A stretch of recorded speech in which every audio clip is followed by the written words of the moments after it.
Bonjour à tous, aujourd'hui vidéo découverte de personnages. On va voir ensemble le méchant de la partie 5 de JoJo's Bizarre Adventure. J'ai nommé Diavolo.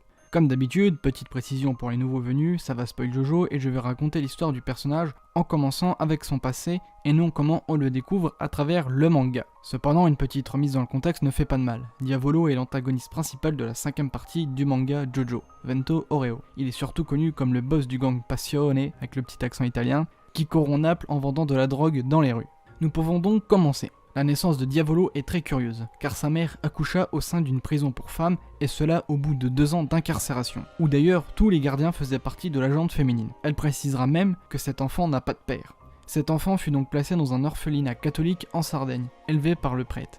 Le temps passa, et vers sa fin d'adolescence, Diavolo rencontra une fille, avec qui il eut une aventure sans lendemain. A l'occasion de ses 19 ans, le père qui l'avait élevé décide de construire un garage pour entreposer la voiture qu'il lui a achetée. Mais il fera alors l'effroyable découverte de la mère de Diavolo, emmurée, vivante, et la bouche cousue dans le sol du bâtiment. Diavolo incendiera alors le monastère et prendra la fuite tout en se faisant passer pour mort, sans oublier d'avoir tué toutes les personnes au courant de son existence. Il partit ensuite en Égypte réaliser une fouille archéologique. Il y découvrit 6 flèches. La vieille Enya lui expliqua alors leur fonctionnement et en acheta 5 pour une très grosse somme d'argent. Diavolo reparta en Italie, plus précisément à Naples, et fonda son gang Passione, grâce à l'argent récupéré de la vente des flèches. Il confia ensuite la flèche qui lui resta à son capot Polpo, afin de se créer des groupes de manieurs de stand, au sein de son organisation. Il fera la rencontre de Polnareff qui enquêta sur les flèches et le possible lien avec la grosse montée de criminalité en Italie. Malheureusement, Diavolo était un ennemi bien trop puissant pour lui, et se fera laisser pour mort, ce qui nous amène aux événements de la partie 5.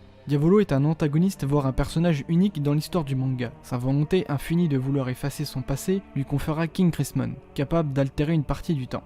Ainsi que sa volonté à rester secret le différencie énormément des boss mafieux que nous pouvons voir dans les films ou encore des autres méchants avides de pouvoir. Car Diavolo est quelqu'un d'avide de pouvoir et de puissance. Sa façon de parler de lui, pendant son combat face à Giorno, nous le fait bien comprendre. Je suis Diavolo. Avec cette phrase, Araki nous fait comprendre que Diavolo est un personnage qui se place au-dessus des autres. Cependant, malgré toutes les choses qui peuvent le différencier encore une fois d'un méchant classique, il dispose néanmoins des traits classiques d'un méchant. Par exemple, il est un être sadique et ne dispose d'aucun sentiment, comme avec sa manière de gérer les traites ainsi que les éléments de son passé. Tout doit disparaître. Mais quelque chose rend encore plus Diavolo unique dans le manga. Je parle de sa double personnalité ainsi de la manière qu'il en joue pour cacher son identité. D'ailleurs, parlons-en de Doppio. Il est la deuxième âme de Diavolo et partage le même corps. Nous n'avons aucune information concernant son apparition et même s'il est la personnalité d'origine. Mais Araki semble nous faire comprendre que Diavolo est l'original. Il semble que la double personnalité lui a été source de malheur durant son enfance. Selon Polnareff, il est possible que Diavolo dû subir des violences, mais rien n'a été confirmé à ce sujet. Personnellement, je me pose même la question de savoir qui était aux commandes lors de la relation avec la mère de Trish. Certes, Modibus grava le visage de Diavolo et non celui de Doppio pendant son visionnage du passé en Sardaigne. Mais j'ai du mal à imaginer qu'il puisse avoir eu une relation avec une femme, même si ce n'était que pour un soir, car il ne faut pas oublier qu'il a quand même pris une photo avec elle, ce qui est étrange venant de lui.